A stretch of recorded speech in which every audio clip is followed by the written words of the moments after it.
Bienvenidos a la segunda jornada de este segundo congreso, Los Pendones, Historia, Conservación y Puesta en Valor de un Bien Inmaterial. Esto es el podcast de la Fundación Caja Rural de León, Valladolid, Zamora. Comenzamos la jornada del viernes 22 de mayo con el primero de los ponentes, Rubén Sánchez Domínguez.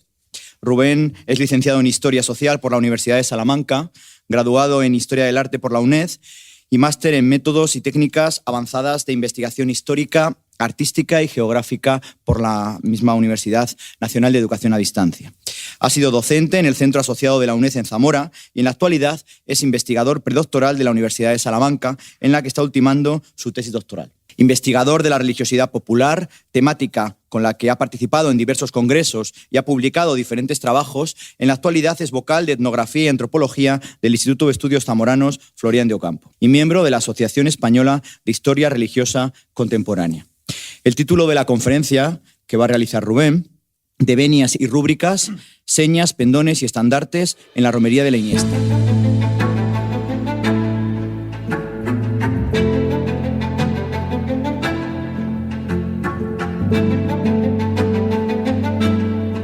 Muchas gracias, Rubén, por estar aquí. Tienes la palabra.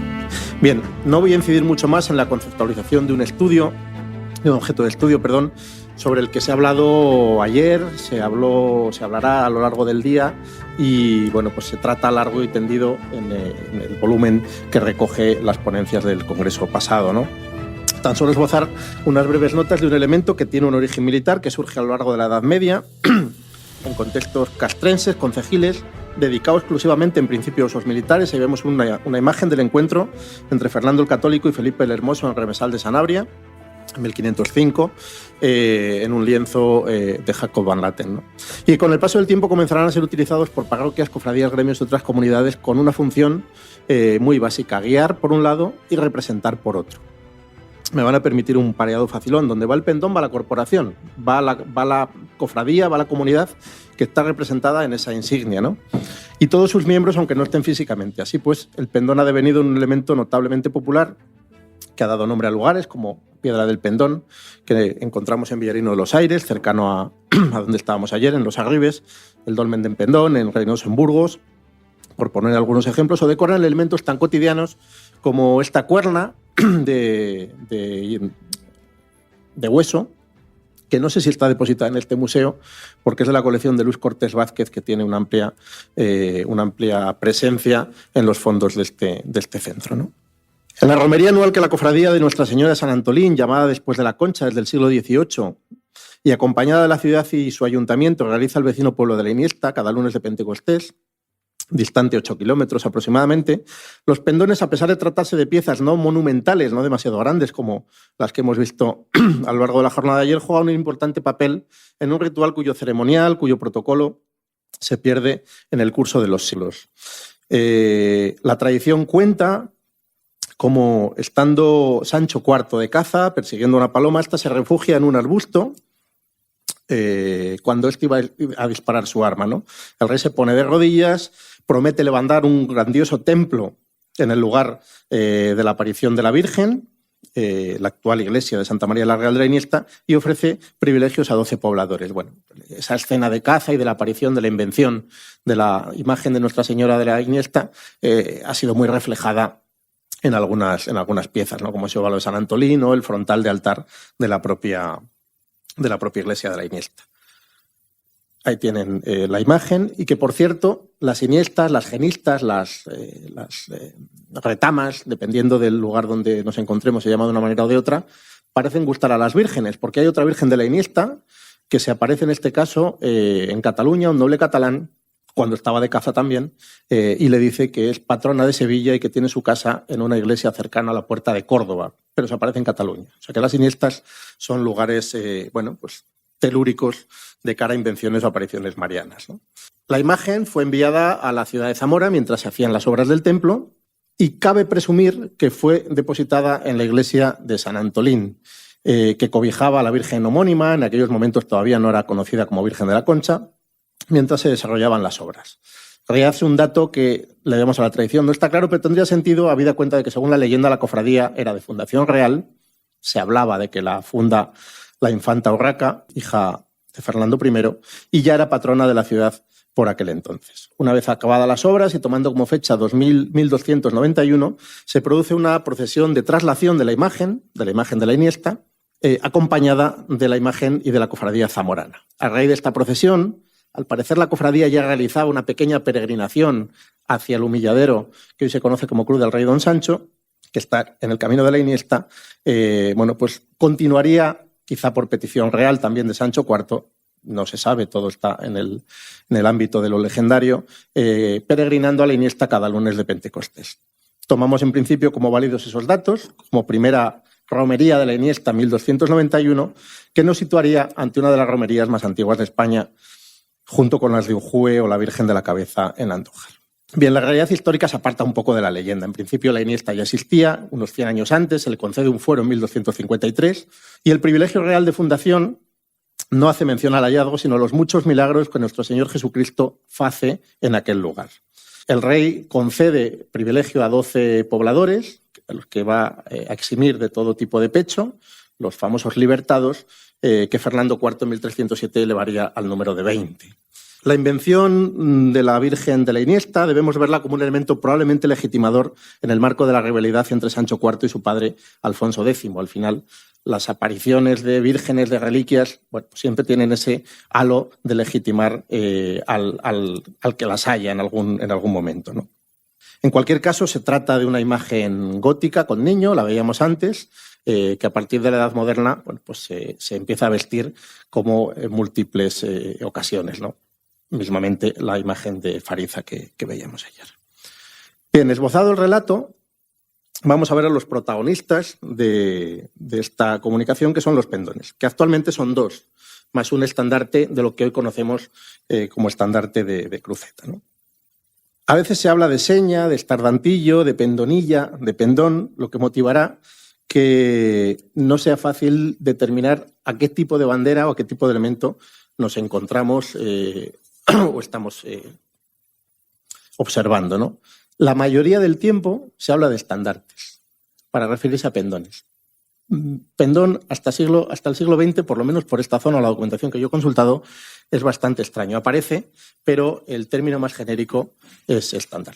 Bien, el primero de los pendones que presentamos es el de la cofradía de Nuestra Señora de San Antonio de la Concha, un pendón pequeño, lo que en otros sitios se llamaría pendoneta, o pendona, o pendonilla, que tiene 3,50 metros de mástil y que tiene dos caras, una cara referida a la Virgen María con ese monograma mariano de la institución de la cofradía y la otra con las armas de la ciudad que reflejan el patronazgo de la Virgen sobre ella, ¿no? En concreto este se hizo el año del aniversario del 7º centenario y figuraban las fechas abajo, 1291-1291, pero en una reforma reciente, un par de años, se decidió que era mejor que presentara un planteamiento más genérico sin asociarse a ninguna fecha concreta y se le retiraron esas cifras, ¿no? Y el segundo en liza es el pendón de la Iniesta, de la parroquia de Santa María la Real de la Iniesta, que en este caso es una oferta, es una ofrenda, es una donación a la parroquia de la Cofradía del Corazón de Jesús. En este caso, el pendón de la Iniesta en el pueblo siempre se ha llamado pendonilla, lo que ya de entrada, sin saber nada más, da a pensar que hay otra cosa, es decir, que hay algo más grande, ¿no? A veces nos hacemos mucho lío con lo simbólico y buscamos significados y muchas veces en la historia del arte las cosas surgen por temas mucho más funcionales. Es complicado de determinar, ¿no? Yo cuando me planteo, y a raíz de revisar el primer trabajo de Alejandro y plantearme el tema de los colores de la Iniesta, que para mí es muy familiar porque he nacido con él, he crecido con él, me planteaba una cuestión funcional. La Cofradía del Corazón de Jesús renuncia a sus colores habituales y corporativos, que son el blanco y el rojo. Dorado puede aparecer también, de hecho el estandarte que tienen es así. Y hace un regalo para una parroquia que fue muy grande y fue muy potente, pero bastante venida menos, que sirva para casi todo. El azul sirve para la Virgen, sirve para las fiestas de gloria, de hecho es el que sale actualmente el Domingo de Resurrección, y también sirve para Semana Santa. Yo creo, no he podido comprobarlo porque ya no vive nadie de la gente que regaló este pendón, pero creo que la cosa puede ser así. La pregunta es, ¿cómo eran sus antecesores? Es decir, ¿qué había antes de esto? Bueno, Aparte de estos dos pendones, hay un estandarte de cruceta que tiene un papel menos relevante en el ritual de la romería, pero que aparece la imagen de la Iniesta, ¿no? El antecesor del pendón de la concha lo conocemos, era igual, y era un poquito más pequeño que el habitual. Es curioso porque se costeó con lo que se obtuvo de la venta de un libro, se llamaba Mi libro de Zamora, que precisamente escribió y editó Luis Cortés Vázquez, que me refería, que era el dueño de esa cuerna que tenía el pendón, ese hombre con el pendón grabado, ¿no? En el caso de la Iniesta, justo el precedente anterior lo tenemos también bastante claro, porque hay dos fotos donde aparece. La primera es más difícil de determinar, pero en la segunda se ve claramente que estamos ante un mismo tipo de pieza, oscuro, claro, probablemente el oscuro es morado y lo claro es azul. Yo creo que la Cofradía del Sagrado Corazón de Jesús replica el pendón que se encontraba. El problema viene después. Bueno, hay un estandarte anterior a ese estandarte de cruceta de la Virgen de la Iniesta, que no sabemos si es un estandarte o es una colgadura, probablemente para tapar una vitrina. Incluso en la Iniesta la gente mayor habla de que la Virgen estaba siempre tapada, solo se descubría para la misa, la reja donde está la imagen, ¿no? Con lo cual quizás era una forma de tener la presencia de la imagen, pero mientras estaba oculta. Probablemente esto no haya funcionado como estandarte, ¿no? Pero a partir de ahí es más complicado. En el caso de la concha, tenemos una buena colección de fotografías de los años 40 y 50, con lo cual podemos seguir rastreando que el pendón era exactamente igual. En la foto de la izquierda vemos que aparece el monograma mariano y la intitulación de la cofradía, y en la foto de la derecha vemos perfectamente el escudo de la ciudad, ¿no? Incluso podemos rastrearlo un poquito más. Esta es una imagen de la rogativa de San Marcos, de la que luego hablaré. Ahí no aparece el pendón de la Iniesta. No sabemos si se sale de cuadro o ese año, por algún motivo, la Iniesta no trajo el pendón, solo trajo la cruz. Y podemos remontarnos incluso al pendón anterior, a ese de los años 40-50, una fotografía curiosísima con la Guardia Civil. Es el año 1938, estamos en plena guerra civil, y ahí ven un pendón bastante más pequeño que el que habíamos visto hasta ahora, con una cruceta griega patada, como si fuera de una orden militar, parece de madera, y que parece ser el mismo pendón que encontramos en una foto del año 41 que vemos a la derecha. Es decir, podemos seguir rastreando hasta ahí. Tenemos la mala suerte de que las dos fotos más antiguas que tenemos sobre procesiones de la Virgen, esta que es una bendición de la seña bermeja de la bandera de la ciudad en el ayuntamiento, bueno, en lo que ahora es ayuntamiento, en aquel momento todavía no, en torno a los años 20, y esta ya en la Cruz del Rey Don Sancho, iniciando la romería, no se ve el pendón. Son las dos imágenes más antiguas que tenemos de procesiones con la Virgen, pero en ellas el pendón estaría fuera de cámara, ¿no? Con lo cual no podemos saber qué pasa antes de los años 30 a la que corresponden esas imágenes. Por tanto, tenemos que tirar de documentación, tenemos que ir al origen, ¿no?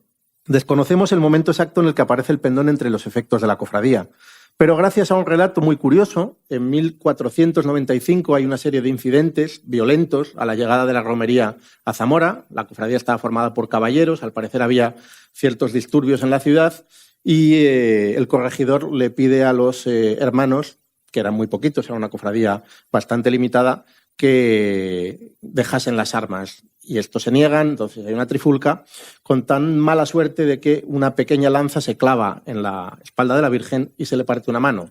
Se monta una de San Quintín, el Papa pone en entredicho a la ciudad, que era una especie de excomunión general, y bueno, pues hay una serie de averiguaciones que han dejado un rastro documental en el archivo de Simancas y que nos cuentan que más o menos el ritual de la romería era como el de ahora, ¿no? Y ese documento dice: los vecinos de ella, de Zamora, antiguamente tienen costumbre de ir en procesión cada un año con mucha solemnidad con sus cruces y pendones. 1495, ¿no?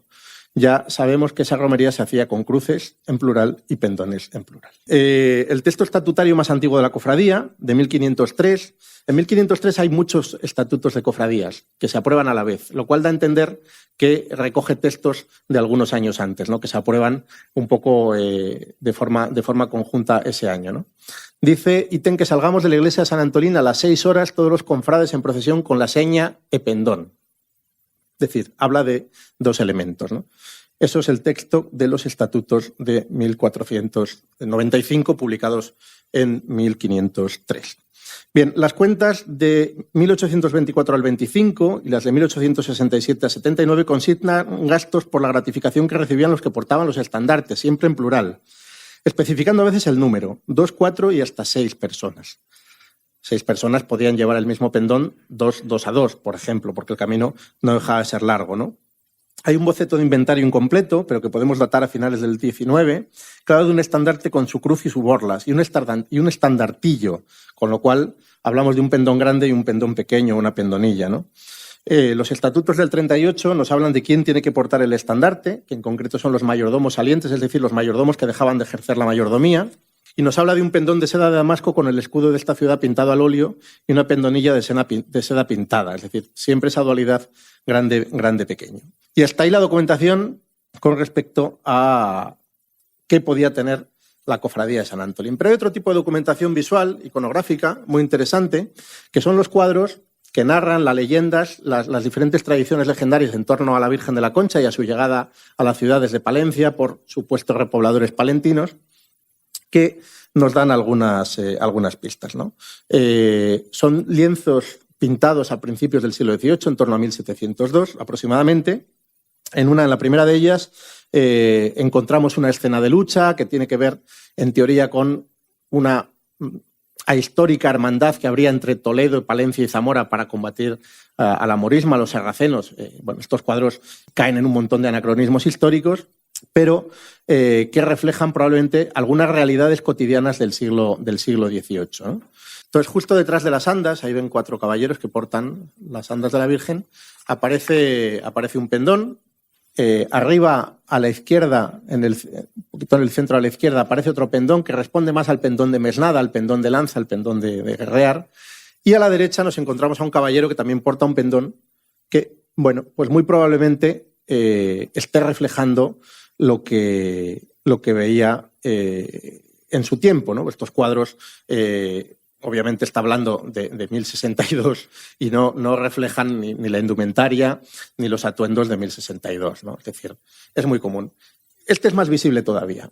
Supuestamente este narra la aparición de la Virgen en la cueva de San Antolín, de Palencia, y su traslado a la Catedral de Palencia. Pero el pintor está reflejando una procesión de la Virgen en el siglo XVIII en Zamora, casi con toda probabilidad. Porque, de hecho, la imagen que aparece ya es la imagen del siglo XVIII. La Virgen de la Concha, ahora ya lo sabemos, siempre tuvimos la duda, pero después de la última restauración sabemos que es una imagen medieval, que todavía conserva parte de policromía gótica, muy poquita, en su interior, y que en un momento dado se le empezó a mutilar el cuerpo para adaptarlo a un bastidor y empezarla a vestir como muchas otras, ¿no? En esa imagen pues encontramos un pequeño estandarte, lo que hoy denominamos estandarte, de cruceta, probablemente con un óvalo con el lienzo de la cara de la Virgen, ¿no? Es decir, este autor, a pesar de que está contando hechos que suceden muchos años atrás, lo hace con recursos cotidianos o que le eran cotidianos. Por eso pensamos que ese tipo de pendones que aparecen en el otro cuadro podrían reflejar los pendones de la cofradía. Por otro lado, ya hemos dicho ayer, ya lo dice Alejandro Valderas también, los pendones encarnados son el 70 o el 80% de todos los pendones conocidos. Por tanto, tampoco éramos en este sentido, muy originales, ¿no? Bien, este tipo de cuadros los hay en más sitios. Tenemos esta maravilla en el Santuario de la Cabeza de Andújar, donde vemos también, bueno, pues cómo al Cerro del Cabezo están subiendo con un montón de pendonetas y de banderas, ellos lo llaman banderas, estas que tienen el ajedrezado, que todavía hoy tiene la cofradía matriz y con las que hacen este ritual que llaman el convite de banderas, ¿no? Como para ir llamando a la romería las semanas previas. Y en estas estábamos cuando nos encontramos con un boceto de Joaquín Sorolla, claramente inspirado, si alguien ve este boceto, piensa automáticamente en la Fiesta del Pan, es decir, uno de los cuadros que hizo para la Hispanic Society de Nueva York, en los que mezclaba cosas y bueno, hay trajes incluso un poco anacrónicos, hay algunos más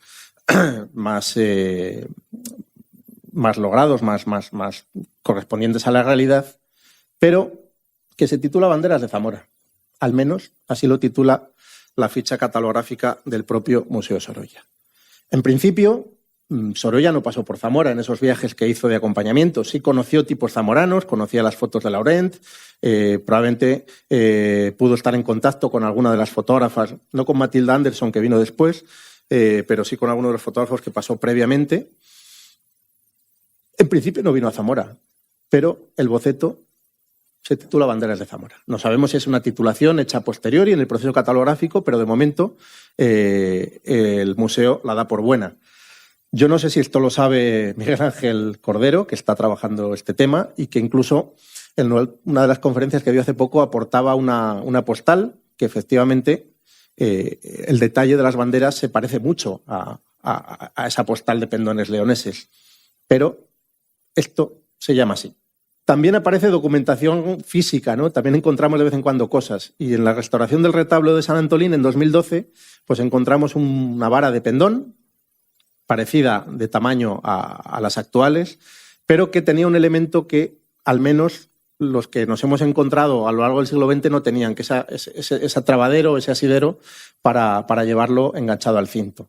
El pendón de la Concha es una pendoneta, es un pendón pequeño, no requiere en principio de ese elemento, pero es verdad que el camino, bueno, pues no es larguísimo, pero tampoco es corto, con lo cual, pues ese elemento se pondría para ello.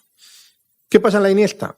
Bueno, pues en la Iniesta no tenemos esa documentación más visual, no tenemos tanta colección de fotos. Sabemos que había un pendón anterior que era igual, pero sí tenemos documentación de archivo, ¿no? Y en los inventarios, en 1705, se habla, por un lado, de un guioncillo, el término también es curioso, es decir, una bandera muy pequeña, ¿no? De las procesiones de ánimas con su cruz de madera, similar a lo que veíamos ayer en Fariza, probablemente. Un estandarte grande de damasco blanco y carmesí, con sus cordones de seda y con su cruz de alquimia. Fijaros qué expresión más bonita para hablar de la forja. Y otro estandarte grande de damasco negro con sus cordones de seda y cruz de alquimia. Y otro pequeño, un estandarte nuevo de damasco carmesí con sus cordones de seda y cruz de plata, que es el que se lleva delante de Nuestra Señora en sus funciones. Es decir, este era el estandarte de la Virgen, era el pendón de la Virgen. Es decir, ahí hablamos de 3 pendones. En el siguiente inventario ya solo aparecen 2 y el damasco blanco y carmesí se convierte en damasco carmesí solamente, ¿no? Pero el pendón pequeño encarnado sigue apareciendo, ¿no? Bien, en 1759 el pendón grande se renueva. Se renueva por un precio de 507 reales. Claro, al ver lo que nos contabas ayer, pues 507 reales es una cosa como muy de pobretones, pero tampoco era una cosa de saldo, ¿no? Hablaba de 7 varas de damasco carmesí. Claro, nosotros no hemos encontrado, no tenemos referencias en la Iniesta de nada tan grande, pero a todo esto, Roberto, todas las iglesias necesitarían un Roberto en la vida, que se ocupa un poco de cuidar todo el material y de andar pendiente, me decía, ahí hay un palo muy grande, hay que ir a verlo. Y entonces pues lo fuimos a ver. Y bueno, pues no es enorme como los pendones que estamos acostumbrados a ver en León, pero son 6,5 metros, que para lo que es la Iniesta, bueno, pues es bastante grande, ¿no? Es una madera muy noble, de hecho tenía al lado un mástil picado absolutamente de carcoma y este no tiene ni un trazo, lo único que está bastante encorvado, como podéis ver ahí, y que, bueno, pues tiene una cruceta de esas de alquimia, de esas de forja. Yo he querido ver incluso un pequeño detalle como del sudario y que he puesto en relación con una vara de la Cofradía de la Veracruz que también hay en la misma iglesia, ¿no? Bueno, esto nos coloca en una tesitura muy similar a lo que podemos encontrar en Bercianos de Aliste o en un pueblo más cercano a la Iniesta como es Villalcampo, ¿no? En una de las fotografías de Matilda Anderson de 1926. Bien, vamos a lo que nos ha convocado aquí, que es el saludo de rúbrica, ¿no? Los pendones son los encargados y los primeros en protocolizar el saludo entre las 2 corporaciones. Por un lado, entre la ciudad de Zamora, que llega con su cofradía principal y su ayuntamiento, y por otro lado, el pueblo de la Iniesta. Y saludan primero los pendones, no saludan ni los alcaldes ni los curas. Es decir, los pendones anteceden a ese saludo. Por eso que os decía antes del carácter colectivo, donde va el pendón, va la corporación, donde saluda el pendón, saluda toda la comunidad, ¿no?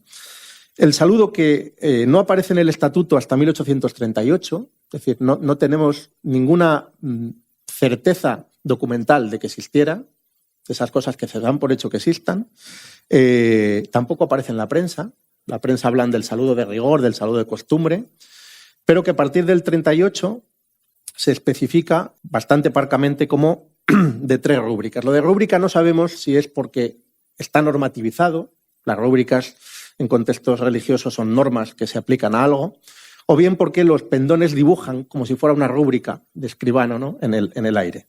El caso es que está formado por tres partes, digamos. Dos venias simples, es decir, los pendones hacen venias simples por el suelo. Si se hace bien, cada uno debería ir hacia un lado para coreografiarlo un poco mejor.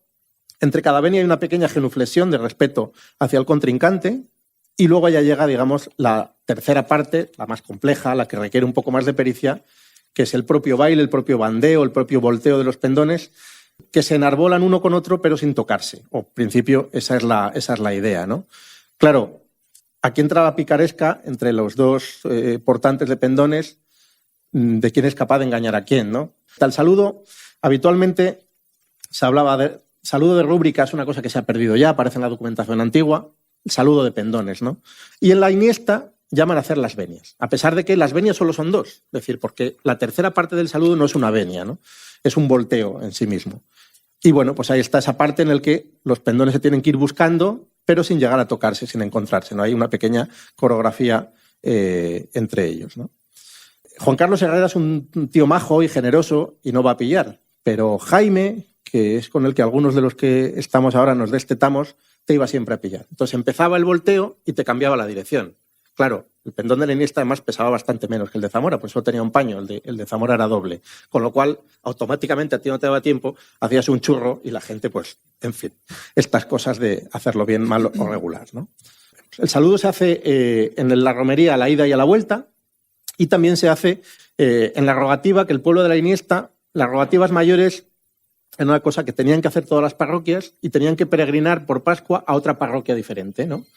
Se hacía a veces entre pueblos, los pueblos que tienen un santuario potente importante, pues, por ejemplo, muchos pueblos aquí iban al Cristo Morales o iban a la Virgen del Aviso, y en concreto la parroquia de la Iniesta, la rogativa mayor de San Marcos, la hacía en Zamora y además aprovechaba para invitar a la cofradía a la romería del lunes de Pentecostés, ¿no? Entonces también se hace en el encuentro de esa rogativa de San Marcos en la parte baja de San Lázaro. Bueno, diferentes escenas de ese volteo, que a veces sale bien, a veces sale mal, a veces sale regular, y que termina finalmente, después de 2 o 3 vueltas, con los pendones ya un poco enrollados, subiendo los mástiles y con un abrazo entre los dos contrincantes. Automáticamente después viene el saludo de los alcaldes, pero llega después del de los pendones, que a mí no me parece desde luego baladí, ¿no? Que intercambian sus bastones, incluso cuando se hacía por la rogativa de San Marcos, el alcalde de la Iniesta hacía alguna visita a alguna institución, al matadero, tal, para ejercitar, digamos, ese poder simbólico sobre la ciudad que tenía ese día. Y luego, pues las comitivas juntas con los pendones y las cruces y el estandarte que os mostré antes, bueno, pues se dirigen a la ida a la iglesia para la misa mayor o a la vuelta ya para despedirse, ¿no? Los pendones participan en otro ritual, en este caso solo es el de la Iniesta, aunque yo estoy convencido que el de Zamora lo haría en algún momento, que son las venias de recibimiento a la Virgen. El pendón de la Iniesta, estando el pendón en el quicio, mientras la Virgen está en el cancel, hace una serie de venias, 3 venias, también con genuflexión entre ellas, a la imagen de la Virgen, y a la vuelta, cuando se despide, es al revés. La Virgen para donde está ahora mismo en esa foto el pendón, y es el pendonero el que está en el quicio de la puerta saludando a la Virgen. Bueno, las venias son muy comunes. Pongo ahí algunos ejemplos de Pajares del Templo o de Villaralbo. Son venias a imágenes o incluso venias entre pendones, es muy común, ¿no? También en la cabeza y en ese cuadro, este detalle no se lo había puesto hasta llegar a este momento, quizá tenemos uno de las representaciones pictóricas antiguas, más antiguas de una venia, ¿no? De una venia a una imagen que estaría a la derecha de ese detalle, ¿no? Además, genuflexionado el portante del pendón. Bueno, hay romerías donde hay bailes parecidos, donde hay bailes que se acercan pendones, incluso que se tocan. Claro, también depende del tamaño de los elementos, ¿no? Obviamente las venias de Zamora y de la Iniesta no se pueden hacer con este tipo de pendones. Es prácticamente imposible, ni siquiera con remeros, porque no es posible dar vueltas, ¿no? Y quizá el referente más cercano que me he encontrado es un pueblo que se llama Pantón, en Asturias, que en la mañana de Pascua hace una especie de lucha de combate entre 2 pendones, negro y blanco, muerte y vida, luz y tinieblas, que termina finalizando. También es una especie de lucha en los que las velas de los pendones no se tocan y que termina finalizando en el triunfo de la luz sobre la tiniebla, de la vida sobre la muerte, como corresponde al domingo de resurrección, ¿no? Bien, en la romería participa un tercer pendón, que es el pendón de la cofradía de Valderrey, probablemente uno de los paños más antiguos que se conocen. Yo creo que este pendón es de principios de siglo y se conserva en bastante buen estado. que recibe a la cofradía a la vuelta de la Iniesta, más o menos a mitad de camino, y que en alguna ocasión, aunque no hay memoria, también ha hecho venias con el pendón de la cofradía, pero yo creo que es una cosa bastante reinventada en los últimos años. A veces incluso también hace venias a la Virgen, pero no es una cosa que suceda siempre, también depende de quién esté, con el pendón, etcétera, ¿no? Y ya voy terminando. Ayer hablábamos de que los pendones marcaban una presencia.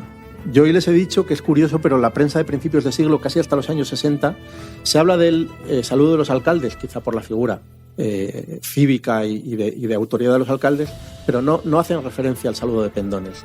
Habla de que la cofradía llega a la Iniesta y se reciben con los saludos de rigor o con el ceremonial tradicional, ¿no? Me he llegado a plantear que incluso el saludo que hoy conocemos es una reinvención del año 38. En el año 38 se refunda la cofradía. El primer tercio del siglo XX lo pasa bastante mal. Y hay un cura muy implicado en las tradiciones zamoranas, refunda la Junta por Semana Santa, funda una cofradía de Semana Santa, Monseñor Boizas, que es el responsable de esa refundación. Me he llegado a plantear si es una refundación, una recreación de algo que se conocía, que podía estar ahí, porque trasunto antiguo tiene. Quizá se había perdido, quizá se había mantenido, quizá el señor Boizas lo recrea. No lo sabemos, porque hasta el año 38 ningún papel nos habla de este saludo de rúbrica. Pero yo creo que bueno, es una cosa obviamente anterior. Es curioso porque ha pasado de no aparecer en la prensa a abrir portadas. Entonces, esta es la portada más común del martes de Pentecostés en una ciudad en la que normalmente tampoco pasan demasiadas cosas. Con lo cual, pues esa presencia es importante, ¿no? Hablábamos de la transmisión y de la recreación, lo citaste tú, te me adelantaste, el taller de enseñar a bailar el pendón que la cofradía lleva 2 años realizando.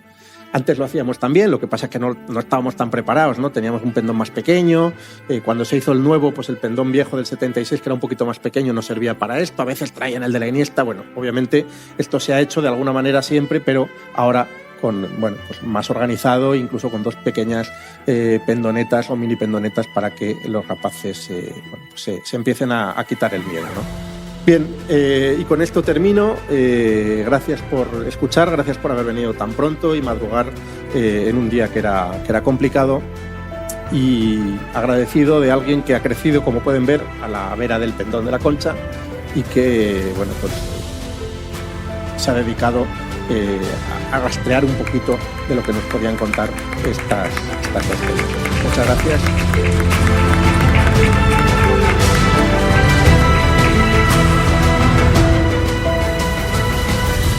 Esto es el podcast de la Fundación Caja Rural de León, Valladolid, Zamora.